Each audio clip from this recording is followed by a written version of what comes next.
Australia మాదిరిగానే ఇప్పుడు UK ప్రభుత్వం కూడా 16 ఏళ్లలోపు పిల్లలకు సోషల్ మీడియాపై నిషేధాన్ని విధించాలని పరిశీలిస్తోంది.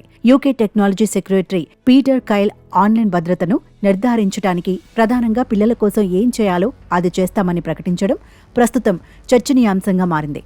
టీనేజ్ యువత ఎక్కువగా సోషల్ మీడియా బారిన పడటం వల్ల తప్పుడు ప్రవర్తన, విద్యార్థుల చదువులు, ఆటలపై ఎక్కువగా ప్రభావం చూపుతున్న నేపథ్యంలో ఈ నిర్ణయం తీసుకోవాలని భావిస్తున్నట్లు తెలుస్తోంది. యువతపై స్మార్ట్ ఫోన్లు, సోషల్ మీడియా ప్రభావాలపై పరిశోధనను కూడా చేసినట్లు ప్రస్తావించింది. మీడియా రెగ్యులేటర్ ఆఫ్కామ్కో వ్యూహాత్మక ఉద్దేశ లేఖలో ఆన్లైన్ సేఫ్టీ యాక్ట్ కింద రెగ్యులేటర్ కొత్త అధికారాలను పొందుతున్నందున కైల్ తన ప్రాధాన్యతలను వివరించారు. అయితే యూకేలో ఎప్పటినుంచి కార్యరూపం దాల్చనుందనే విషయం మాత్రం తెలియాల్సి ఉంది.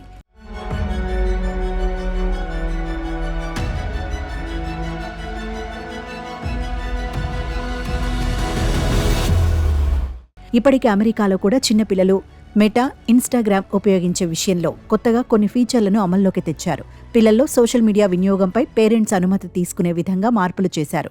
మరోవైపు 16 ఏళ్లలోపు పిల్లలను సోషల్ మీడియా నుంచి నిషేధించే విషయంలో ప్రపంచంలోనే మొట్టమొదటి చట్టాన్ని ఆస్ట్రేలియా కమ్యూనికేషన్ మంత్రి పార్లమెంట్లో ప్రవేశపెట్టారు. ఈ బిల్లు సమాజంలో కొత్త ప్రామాణిక విలువను నెలకొల్పడానికి ప్రయత్నిస్తుందని ఆస్ట్రేలియా మంత్రి మిచెల్ రోలాండ్ అన్నారు. యుక్త వయస్కులు, పిల్లలు ఫిల్టర్ చేయని అనేక కంటెంట్ స్ట్రీమ్లకు గురి కాకుండా నిరోధించడమే తమ లక్ష్యమని వెల్లడించారు. ఈ బిల్లుకు రాజకీయంగా విస్తృత మద్దతు లభించింది.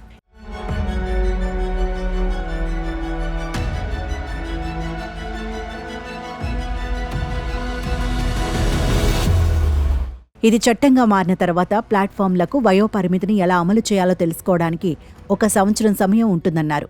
ఆస్ట్రేలియా 16 ఏళ్లలోపు పిల్లలకు సోషల్ మీడియాను నిషేధిస్తుందని పీఎం ఆంటోనీ ఆల్బనీస్ పిల్లలను సోషల్ మీడియా ప్లాట్ఫామ్ల నుంచి నిషేధించే చట్టాన్ని ప్రవేశపెట్టామని ఇటీవలే తెలిపారు.